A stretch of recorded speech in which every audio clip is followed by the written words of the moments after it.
Hi friends. ప్రపంచ ప్రఖ్యాత German రచయిత యోహాన్ వోల్ఫ్గాంగ్ వాన్ గోదే సేకరించిన వస్తువుల్లో దాదాపు 4 కోట్ల ఏళ్లుగా దాగి ఉన్న ఒక రహస్యం తాజాగా వెలుగు చూస్తుంది.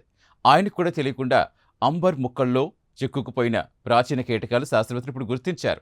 అసలు ఈ ఆశ్చర్యకర ఆవిష్కరణ ఎలా జరిగిందో చూద్దాం. జర్మనీలో ఫెడరిచ్ షిల్లర్ యూనివర్సిటీ జనాకు చెందిన పరిశోధకులు ఈ అధ్యయనం చేపట్టారు. గోదే నేషనల్ మ్యూజియంలో భద్రపరిచిన గోదే అంబర్ సేకరణలో నమూనాలు వారు సేకరించారు. అంబర్ అంటే కోట్ల ఏళ్ల క్రితం చెట్ల నుంచి కారిన జిగురు, శిలాజ రూపంలో గట్టిపడ్డ పదార్థం. ఈ పరిశోధన ఫలితాలు సైంటిఫిక్ రిపోర్ట్స్ జర్నల్లో ప్రచురితమయ్యాయి. గోధి సేకరణలో మొత్తం 40 బాల్టిక్ అంబర్ ముక్కలున్నాయి. వాటిలో 2 ముక్కల్లో జీవుల అవశేషాలున్నట్టుగా అనుమానం వ్యక్తమైంది. అయితే అవి పాలిష్ చేయని అంబర్ కావడంతో లోపల ఏముందో సాధారణ కంటికి కనిపించడం దాదాపుగా అసాధ్యమైంది.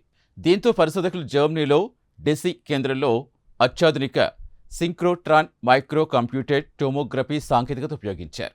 ఈ స్కానింగ్ ద్వారా అంబర్ లోపల దాగి ఉన్న 3 కీటకాలు బయటపడ్డాయి. వాటిలో ఒక ఫంగస్ జ్ఞాట్, ఒక బ్లాక్ ఫ్లై, అలాగే ఒక ప్రాచీన చీమ ఉన్నాయి. అయితే ఈ మూడింటిలో అత్యంత ఆసక్తి రేకెత్తించింది ఆ చీమ. అది టెనోబెథైలస్ గోపెర్తి అనే అంతరించిపోయిన జాతికి చెందినదిగా గుర్తించారు శాస్త్రవేత్తలు. ఈ జాతి చీమలు అంబర్లో తరచూ కనిపించినా ఇంత అద్భుత స్థితిలో భద్రంగా ఉన్న నమూనా ఇప్పటి వరకు చాలా అరుదుగా మాత్రమే లభించింది. ఈ చీమ అంత బాగా భద్రపరిచి ఉండడంతో దాని శరీరంపై ఉన్న సూక్ష్మ వెంట్రుకలు మాత్రమే కాకుండా తల, ఛాతి భాగాల లోపల ఉన్న అంతర్గత నిర్మాణాలు కూడా సైంటిస్టులు పరిశీలించగలిగారు. దీంతో ఈ జాతి పరిణామక్రమం, శరీర నిర్మాణంపై ఇప్పటివరకు తెలియని కొత్త వివరాలు వెలుగు చూస్తాయి. పరిశోధకులు ఈ చీమకు సంబంధించిన పూర్తి డిజిటల్ 3D నమూనా కూడా రూపొందించారు. ప్రస్తుతం ఈ నమూనా ఆన్లైన్లో అందుబాటులో ఉంచారు. దీని సహాయంతో ప్రపంచవ్యాప్తంగా ఉన్న శాస్త్రవేత్తలు ఇలాంటి మరిన్ని శిలాజాలను గుర్తించటం, పోల్చి అధ్యయనం చేయటం సులభమవుతుందని వారు చెబుతున్నారు. చూసారుగా, గోధే కాలంలో ఈ అంబర్ ముక్కలు కేవలం ఆసక్తికర వస్తువులుగా మాత్రమే భావించబడ్డాయి.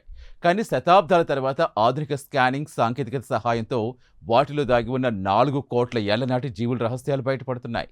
పాత మ్యూజియం సేకరణలో ఇప్పటికీ ఇలాంటి ఎన్నో శాస్త్రీయ ఆవిష్కరణలు దాగి ఉండవచ్చని ఈ అధ్యయనం మరోసారి గుర్తు చేస్తుంది. ఈ ప్రత్యేక కథనంపై మీ అభిప్రాయాలు కామెంట్ ద్వారా తెలపండి. వీడియో నచ్చితే లైక్ చేసి ఛానల్ సబ్స్క్రైబ్ చేయండి. Thank you.